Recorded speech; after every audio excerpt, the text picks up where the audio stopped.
नाज़रीन, ईरान जंग के हवाले से कुछ बड़ी डेवलपमेंट्स हो रही हैं। ईरान जंग का खतरा इस वक्त बहुत बढ़ गया है। ईरान ने इतनी यूरेनियम इनरिच कर ली है कि वो 10 न्यूक्लियर बम बना सकता है और नेतन्याहू ने फिल फॉर ईरान पर हमला करने के लिए यूरोप और अमेरिका को प्रेशराइज किया है और कहा है कि फिल फॉर यह हमला होना चाहिए। नेतन्याहू के हाथ में एक ऐसा टूल आ गया है कि जिसके बाद ईरान जंग के हवाले से खतरात बहुत बढ़ गए हैं। ये जो जिन घंटों से इस वक्त हम गुजर रहे हैं और अगले 24-48 घंटे ये बहुत ही क्रूशल होने जा रहे हैं, क्योंकि ईरान और न्यूक्लियर इशू के हवाले से कुछ बहुत बड़ी डेवलपमेंट हो गई है। यह भी आपके सामने रखेंगे। और जो सऊदी अरेबिया के फॉरेन मिनिस्टर हैं वो हाईएस्ट लेवल के डेलीगेशन के साथ जो है इस वक्त सीरिया पहुंच गए हैं और कसाम ब्रिगेड की जानिब से कुछ बड़े ऑपरेशंस भी किए गए हैं। और इसी दरमियान यूरोप ने, वेस्ट ने रशिया और चाइना का जो इत्तेहाद है इसे 21वीं सदी का सबसे बड़ा फिनोमेना करार दे दिया है और इसे वेस्ट का जो इक्तदार है उसके लिए सबसे बड़ा खतरा करार दे दिया है। रशिया और चाइना का इत्तेहाद बुनियादी तौर पर इन दो नेशंस का आपस में इकट्ठे हो जाना, दोनों कम्युनिस्ट नेशंस हैं, इनका आपस में इकट्ठे हो जाना, फिर नॉर्थ कोरिया और ईरान का किरदार है। लेकिन बुनियादी तौर पर इन दो नेशंस का और नेवर एवर इन हिस्ट्री ये दोनों नेशंस कभी भी रिलेशंस के हवाले से, इत्तेहाद के हवाले से इस सतह के ऊपर नहीं गए जिस सतह के ऊपर इस वक्त ये जा चुके हैं। तो वेस्ट ने अपने इक्तदार के लिए, अपने ग्लोबल ऑर्डर के लिए सबसे बड़ा खतरा जो है वो रशिया और चाइना को डिक्लेयर कर दिया है और कहा है कि इनसे निपटने के लिए हर इकदाम उठाया जाएगा। और आगे से चाइना और रशिया ने अपने ताल्लुकात को और बढ़ाने का ऐलान किया है। और जो अमेरिका के डिफेंस सेक्रेटरी हैं जिन्होंने चीन के खिलाफ बड़ी सख्त तकरीर की और ताइवान हमला, मजीद मिसाइल डिप्लॉय और कहा कि अब चाइना हमारा फोकस होगा और ये सारा, उसके हवाले से भी चाइना का सख्त तरीन रद्देमल सामने आया है। तो ओवरऑल दुनिया में क्राइसिस, जंगें, रिजीम चेंजेस, क्योस और टर्मोइल और तिजारती जंगें, ये सब इस वक्त जब में नजर आ रहा है। और जो मिलिट्री कॉन्फ्लिक्ट्स हैं वो इस तरह से बढ़ते हुए नजर आ रहे हैं कि मेजर मिलिट्री कॉन्फ्लिक्ट्स दुनिया के मुख्तलिफ रीजन्स में शुरू हो सकते हैं और एक मुसलसल बेट। और जहां तक आलमी जंग की बात है तो उसके मुख्तलिफ फ्लैश पॉइंट्स वो बनते हुए नजर आ रहे हैं। यूक्रेन है, ताइवान है, मिडिल ईस्ट है, मिडिल ईस्ट के अंदर ईरान जंग है जिसके हवाले से अभी ताजा तरीन रिपोर्ट जो है सामने आ गई है। ये तमाम सूरत हाल आपके साथ शेयर करेंगे। नाज़रीन, ईरान जंग के हवाले से नेतन्याहू और जो हॉक्स हैं, जो जंग के हवाले से हर वक्त अमेरिका को और वेस्ट को पुश करते रहते हैं, वो कंपनीज और वो असला साज कंपनीज जिनका फायदा जो है वो जंगों के साथ जुड़ा हुआ है क्योंकि असला ज्यादा बिकता है, तो इजराइल लॉबी ये सारा कोशिश कर रहे थे ईरान जंग के हवाले से। लेकिन पिछले कुछ दिनों से क्या हो रहा था, पिछले कुछ दिनों से नेतन्याहू और ये लॉबिंग और ये सारे हॉक्स जो हैं इनको लगाम डाली हुई थी और इनको कोई ऐसा टूल नहीं मिल रहा था कि वो ईरान जंग के हवाले से मजीद पुश करें या प्रोपेगेंडा करें, क्योंकि उसमें एक बहुत बड़ी वजह जो है वो खुद ट्रंप बन गए थे। ट्रंप ने कैटेगोरिकली ये कह दिया था कि ईरान के साथ डील ही होगी और इवन वो खबर भी कंफर्म हो गई और खुद ट्रंप ने उस बात को कंफर्म किया, उसकी तस्दीक की कि ट्रंप ने नेतन्याहू को शटअप कॉल दी है। ये बात भी तस्दीक हो गई कि किसी सूरज है, यानी इजराइल भी हमला करने जा रहा था ना ईरान पर ट्रंप से पूछे बगैर, तो उस पर भी शटअप कॉल ट्रंप की जानिब से दे दी गई। तो नेतन्याहू जब वो जरा कॉर्नर हुआ था और इसको लगाम डाली हुई थी, इसके पास कोई ऐसी चीज नहीं थी कि ये प्रोपेगेट कर सके। अब नाज़रीन, कुछ देर पहले ये बड़ी डेवलपमेंट हुई है और उसमें इसके पास एक नया टूल आ गया है प्रोपेगेट करने के लिए और जिसके बाद इसने फौरी ईरान पर हमला करने का कहा है। और अब ये खतरात बढ़ गए हैं कि इजराइल अपनी तरफ से भी हमला कर सकता है या फिर वेस्ट की जानिब से ईरान पर जब हमला हो सकता है। नाज़रीन, जो IAEA इदारा है न्यूक्लियर के हवाले से, इसके बारे में आप अच्छे तरीके से जानते हैं, इस सारे महीनों के अंदर हमने इस इदारे का बहुत जिक्र किया है। ये एक आप कह लें कि ऑथराइज्ड इदारा है, इंटरनेशनल इदारा है, तमाम दुनिया की गवर्नमेंट जब इसको मानती है, जैसे यूनाइटेड नेशन को मानती हैं, तो इसकी ये अथॉरिटी है कि ये किसी भी कंट्री के अंदर जाकर इंस्पेक्शन कर सकता है सिवाय इजराइल के, क्योंकि वहां पर तो इंटरनेशनल लॉ जो है वो चलता नहीं है। तो ओवरऑल इसकी अथॉरिटी ये है कि ये किसी भी मुल्क के अंदर जाकर उनकी जो न्यूक्लियर साइट्स हैं उनको इंस्पेक्ट कर सकता है कि वहां पर कोई मुल्क जो है वो न्यूक्लियर बना रहा है या नहीं बना रहा, ठीक है। और तमाम गवर्नमेंट जो है इसको अलाउ भी करती हैं, ईरान भी इसको अलाउ करता है कि उनकी जो न्यूक्लियर साइट्स हैं उनकी ये जाकर जो है इंस्पेक्शन कर सके और उसके बाद ये रिपोर्ट देता है कि भाई ये फलाना मुल्क क्या कर रहा है, फलाना मुल्क क्या कर रहा है। अब ईरान जो है वो पिछले कुछ दिनों से ये वार्न कर रहा था कि ये जो इदारा है, मतलब इसकी कोई हैसियत तो ओवरऑल नहीं है ना वेस्टर्न के सामने, दुनिया के सामने तो है, वेस्टर्न के सामने तो इनके अपना बनाया हुआ इदारा है, इसमें जो लोग बैठे हैं वो भी इन्हीं के अपने बैठे हुए हैं, तो इससे कोई काम निकलवाना या इससे कोई रिपोर्ट जारी करवाना कोई मुश्किल काम तो नहीं है। तो ईरान ये वार्न कर रहा था कि इसको पॉलिटिसाइज करने की कोशिश की जा रही है और इससे ईरान के खिलाफ एक ऐसी फॉल्स फैक्ट्स के ऊपर मुबनी रिपोर्ट जारी करवाने की कोशिश की जा रही है जिसके बाद ईरान के खिलाफ मजीद प्रोपेगेंडा किया जा सके और ईरान पर हमले को एक जवाब बनाया जा सके। ये ईरान वार्न कर रहा था। अब नाज़रीन ये हुआ है कि कुछ ही देर पहले इसकी रिपोर्ट आ गई है। IAEA जो कि इंटरनेशनल इदारा है जिसको तमाम गवर्नमेंट्स ऑथोराइज करती हैं, ईरान भी करता है, इसकी रिपोर्ट आ गई है और इसकी सारी रिपोर्ट ईरान के खिलाफ आ गई है। यानी जितना ईरान वार्न कर रहा था उतनी ही खिलाफ रिपोर्ट उनके आई है, जिसमें इस इदारे ने डिक्लेयर कर दिया है कि ईरान न्यूक्लियर बना रहा है। सारी जंग तो इस वक्त यही जा रही है ना कि इजराइल कह रहा है ईरान न्यूक्लियर बना रहा है, ईरान कह रहा है नहीं बना रहा। जो मिडिल ईस्ट की गवर्नमेंट्स है वो भी गारंटीज दे रही हैं ईरान की, रशिया चाइना भी गारंटी दे रहा है ईरान की, और ईरान का फतवा मौजूद है कि वो नहीं बनाना चाहते और कोई इंटेंशन नहीं रखते अनटिल एंड अनलेस कि उनके ऊपर अटैक हो। और साथ इसने कह दिया है कि ईरान के यहां जो 3 अनडिक्लेयर्ड साइट्स भी मौजूद हैं, यानी ये बहुत ही खतरनाक बात होती है कि अनडिक्लेयर्ड साइट से मुराद यह है कि असल काम जो है वो वहां पर हो रहा है। ये हमें जिन साइट्स के ऊपर लेकर जाते हैं वहां पर ये कुछ नहीं कर रहे, जहां पर असल काम हो रहा है वो इन्होंने साइट्स डिक्लेयर ही नहीं की हुई, वो खुफिया रखी हुई है और वहां पर ये यूरेनियम को अफजुदा कर रहे हैं और ये वेपन बना रहे हैं। IAEA ने डिक्लेयर कर दिया है कि ईरान न्यूक्लियर बना रहा है और इसने इतनी यूरेनियम इनरिच कर ली है जो 10 न्यूक्लियर बॉम्ब्स बनाने के बराबर है, और ईरान हमारे साथ कोऑपरेट नहीं कर रहा है। यानी पूरी तरह से उन्होंने विलन डिक्लेयर कर दिया ईरान को, और जितना नेतन्याहू का प्रोपेगेंडा है बिल्कुल उसको इंडोर्स कर दिया है। एक एक चीज को इस इदारे ने जो है वो इंडोर्स कर दिया है। इसके बाद जो मामला बहुत ज्यादा खराब हो गए हैं। मैं हेडलाइंस आपके सामने रखता हूं। IAEA claims Iran has undeclared nuclear activity. मुल्क बताता है ना कि हमारी 10 न्यूक्लियर साइट्स हैं, सबके ऊपर ये इदारे के ऑफिशियल जाएंगे, वो इंस्पेक्ट करेंगे, उसके बाद रिपोर्ट देंगे कि क्या मुल्क कितनी यूरेनियम अफजुदा किए हुए है, उसकी क्या एक्टिविटीज हैं। तो ईरान ने भी इस इदारे को अलाउ किया हुआ है।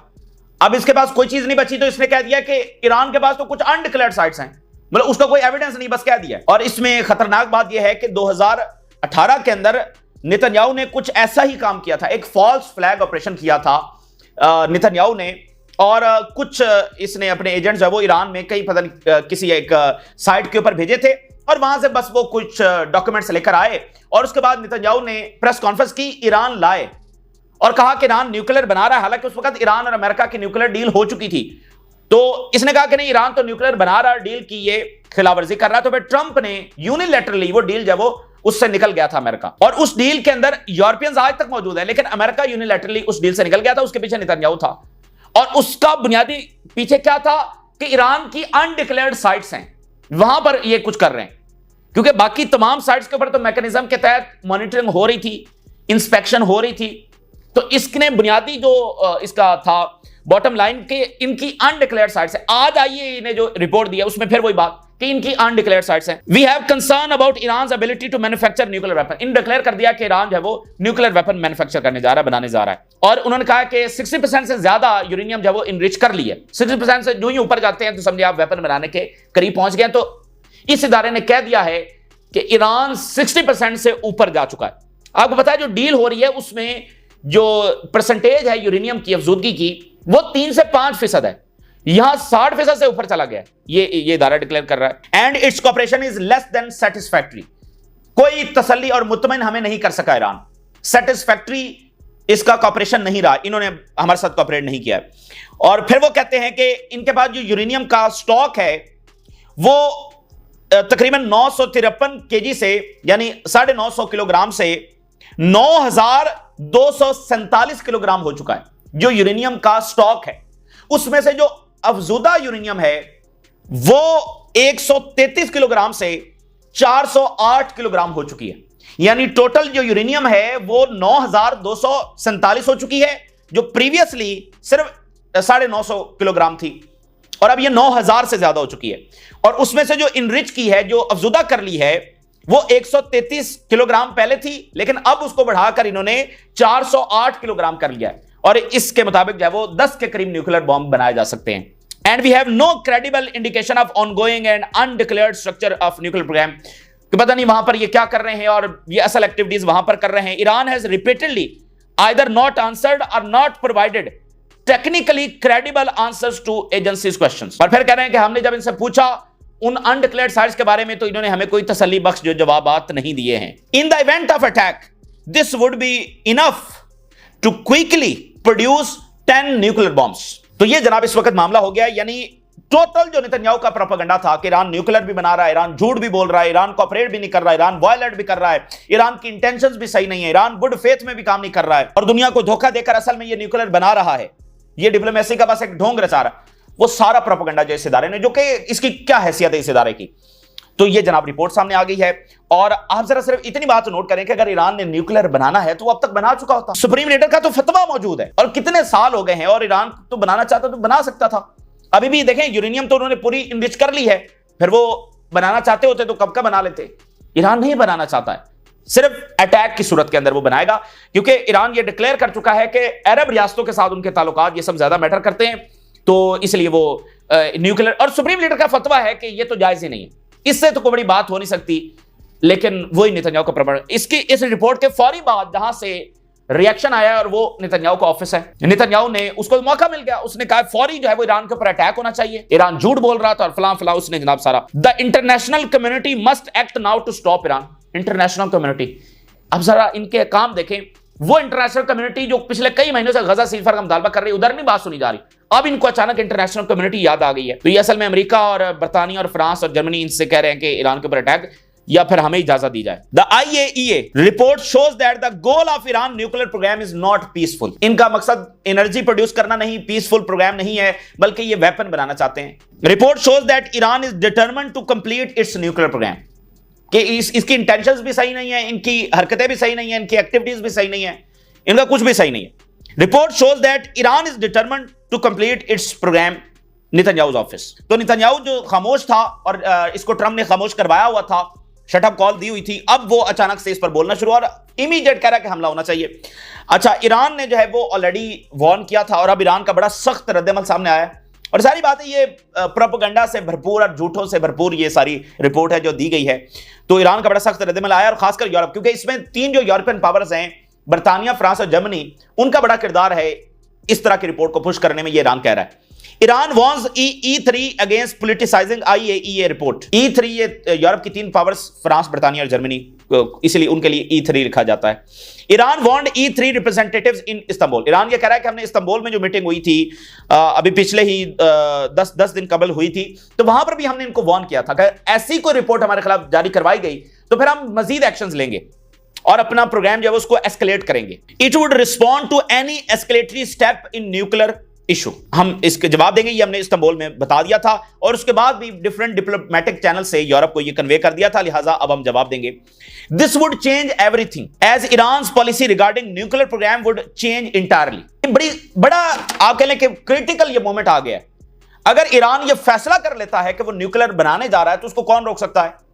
और यह बात भी फिर बहुत हद तक तय है कि फिर ईरान के ऊपर हमला भी होगा, और फिर यह बात भी बहुत तय है कि बहुत बड़ी जंग भी छिड़ जाएगी, ठीक है ना, जो कल को आलमी जंग के अंदर भी तब्दील हो सकती है।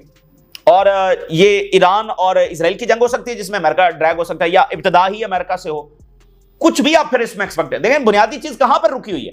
अगर अभी तक जंग नहीं हुई तो वो ईरान की इस पॉलिसी की वजह से नहीं हुई कि ईरान ने कहा है कि वो न्यूक्लियर नहीं बनाना चाहते। अगर ईरान ये फैसला कर लेता है कि वो न्यूक्लियर बनाने जा रहा है, अगर वो इस पॉलिसी को बदल देते हैं तो न्यूक्लियर भी वो बना लेंगे, उनको कोई रोक नहीं सकता, और फिर उन पर हमला जो है वो 99% हमला भी हो जाएगा और फिर एक बड़ी जंग भी छिड़ जाएगी। ये सारी चीजें फिर हो जाएंगी। तो ये इतना क्रिटिकल मोमेंट है। When our rights to enrich is denied, this is imposition of hegemony and our policy rejects western hegemony. Iran already ये कह रहा था कि हम जो यूरेनियम है उसका मसला भी चल रहा था। अब देखें इस रिपोर्ट के बाद क्या हो सकता है। इस रिपोर्ट के बाद यह है कि मुज़ाकरात टोटल फेल भी हो सकते हैं। इस रिपोर्ट के बाद जो है वो ईरान के ऊपर इजराइल हमला भी कर सकता है किसी से पूछे बगैर। इसके बाद अमेरिका भी हमले के लिए आ सकता है, इजराइल कन्विंस कर सकता है, या फिर यह भी मुमकिन है कि ट्रंप इस तमाम चीज को उठाकर साइड के ऊपर फेंके और कहे नहीं मैंने तो डील करनी है। यह भी पॉसिबल है। लेकिन बहरहाल इजरायली लॉबी जो है वो ट्रंप के ऊपर प्रेशर बहुत बढ़ाने जा रही है और नेतन्याहू को एक जवाब मिल गया है ईरान पर हमला करने के हवाले से। तो ये जो घंटे गुजर रहे हैं ये मिडिल ईस्ट में काफी एस्केलेटेड ये टाइम है। और वेरी इंटरेस्टिंगली इस रिपोर्ट से कुछ घंटे कबल ट्रंप ने, जैसे वो रूटीन में बयान जारी करता रहता है, तो उसने बयान जारी किया कि अगर ईरान के साथ हमारी डील ना हुई तो बॉम्ब्स है वो गिरेंगे ईरान के ऊपर, ना सिर्फ ईरान के ऊपर बल्कि dropping bombs all over the middle east, पूरे मिडिल ईस्ट के ऊपर बम गिर रहे हैं। ये ट्रंप ने स्टेटमेंट जारी की इससे पहले। तो ये भी खतरनाक मामला है। तो ये किस तरह जाता है। और सऊदी अरेबिया के फॉरेन मिनिस्टर हैं इस वक्त सीरिया पहुंच चुके हैं और उनके साथ इन्वेस्टर्स और ये इकोनॉमी के हवाले से ये अहम तरीन दौरा इन्वेस्टमेंट्स के हवाले से बड़ा हाई लेवल डेलीगेशन जो है इस वक्त वहां पहुंचा है। अच्छा, अब सिंगापुर के अंदर जो शंग्रीला डायलॉग हो रहा है उसमें से ना तो रशियंस है ना चाइनीज है, उसमें यूरोपियंस हैं और अमेरिकन हैं। और उसमें पहले डिफेंस मिनिस्टर ने, डिफेंस सेक्रेटरी ने तकरीर की और चाइना को निशाने के ऊपर लिया, और वो सारी बात हमने पिछली वीडियो में आपके सामने रखी। अब उन्होंने चाइना रशिया को 21वीं सदी का सबसे बड़ा फिनोमेना करार दे दिया, इनके अलायंस को, जो यूक्रेन जंग की वजह से हुआ है, और इसको ग्लोबल ऑर्डर के लिए, वेस्टर्न ग्लोबल ऑर्डर के लिए सबसे बड़ा खतरा करार दे दिया। ये एक बड़ी प्रोवोकेशन यहां पर हुई है। यूरोपीय union, China Russia ties threaten global order, west का ग्लोबल ऑर्डर है ना, तो इनका जो ताल्लुक है, अब हम देखना कि वेस्ट को कबूल नहीं हो रहा ये इत्तेहाद। हालांकि ये इत्तेहाद किसी पर जंग छेड़ने के लिए नहीं है, ये इत्तेहाद इनकी चौधराहट को कन्फ्रंट करने के लिए है, जो किसी भी मुल्क में घुस जाते हैं, जो कहीं पर भी हमला कर सकते हैं, जो आज के मॉडर्न टाइम के अंदर भी गजा में जो कुछ हो रहा है इनकी हिमायत के साथ हो रहा है। तो इस चौधराहट को कन्फ्रंट करने के लिए ये दुनिया की दो कौमें इस वक्त उठी हैं, जिनके साथ फिर नॉर्थ कोरिया की कौम भी खड़ी है, और जो पर्शियंस हैं, जो ईरानियंस हैं, वो नेशन भी इनके साथ खड़ी हो गई है। तो ओवरऑल ये चार, लेकिन बेसिक ये दो कौमें हैं जो खड़ी हो गई हैं, जिससे वेस्ट अपने लिए सबसे बड़ा खतरा महसूस कर रहा है।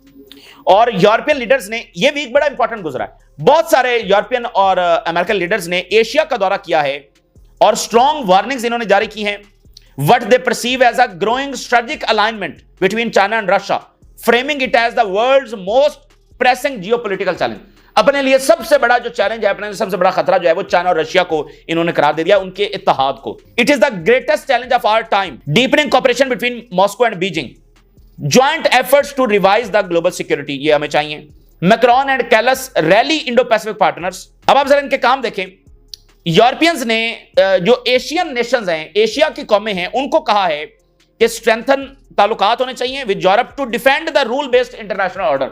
वो रूल बेस्ड इंटरनेशनल ऑर्डर जिसने वियतनाम की जंग दी, जिसने अफगानिस्तान, इराक, शाम, लेबनान, यमन और गजा की जेनोसाइड, गिनते चले, और रिजीम चेंजेस तो फिर ना खत्म होने वाली लिस्ट है। और अफ्रीका की तो कहानियां छोड़ देना, जो कुछ अफ्रीका में हुआ है वो तारीख का एक अलमनाक दौर है, और अभी भी अफ्रीका के अंदर इनकी कॉलोनीज हैं, और अभी अफ्रीका के जख्म भरे तो नहीं है। ये सब इस इंटरनेशनल रूल बेस्ड ऑर्डर ने दिया है। और यूरोपियंस और अमेरिकन इस वीक एशिया का दौरा करके एशियन कौमों को कह रहे हैं कि वो इनका साथ दें इस इंटरनेशनल ऑर्डर को मजीद चलाने के लिए। Macron specifically called on China to restrain the North Korea military involvement in Europe conflict zone, कि नॉर्थ कोरिया वहां पर मिसाइल भेज रहा है, एमिनेशंस भेज रहा है, फलां कर रहा है, फौजें भेज रहा है, तो चाइना जो है वो नॉर्थ कोरिया को रोके। और जो चाइनीज एम्बेसी है वॉशिंगटन के अंदर, उनकी स्टेटमेंट, अब देखें चाइना की डिप्लोमेसी, उनकी स्टेटमेंट्स बहुत मानी, बाकियों से बिल्कुल मुख्तलिफ। अब उन्होंने जो डिफेंस सेक्रेटरी की स्पीच हुई है उसका जवाब बीजिंग से नहीं आया है, जो चाइना की एम्बेसी है वॉशिंगटन के अंदर, उन्होंने वहां से स्टेटमेंट जारी करवाई है।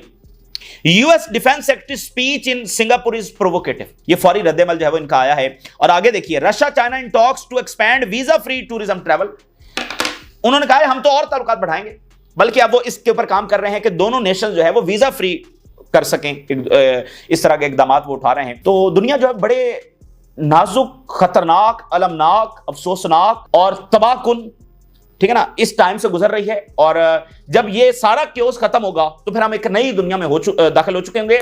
लेकिन हम किन किन क्राइसिस से गुजरेंगे, किन किन जंगों से गुजरेंगे, किन बड़ी जंगों से गुजरेंगे, और क्या हम आलमी जंग से भी गुजरेंगे? तो कोल्ड वॉर का जो एक टाइम था बड़ा क्राइसिस और टर्मोइल से भरपूर था। 40 साल ये दुनिया के ऊपर ये क्राइसिस रहा है। तो इसी तरह का एक टाइम जो है वो दोबारा से शुरू हो चुका है, और ये दुनिया के लिए बड़ा खतरनाक होने वाला है। देखते हैं कि ये दुनिया के मामलात, और ईरान जंग का खतरा बहुत ज्यादा बढ़ गया, और इसको जो कहते हैं नेतन्याहू के ऊपर इस वक्त बहुत प्रेशर है गजा के सीजफायर के हवाले से। ईरान की अगर जंग छिड़ती है तो वहां से प्रेशर कम हो जाएगा। तो इस वक्त नेतन्याहू इस अपनी तरफ से इस आइडियल मौके को इस्तेमाल करने की कोशिश करेगा। ये इस वक्त की ताजा तरीन सूरत हाल जो आपके साथ शेयर की, आप राज रोगा करें। इजाजत दीजिए, अल्लाह हाफिज।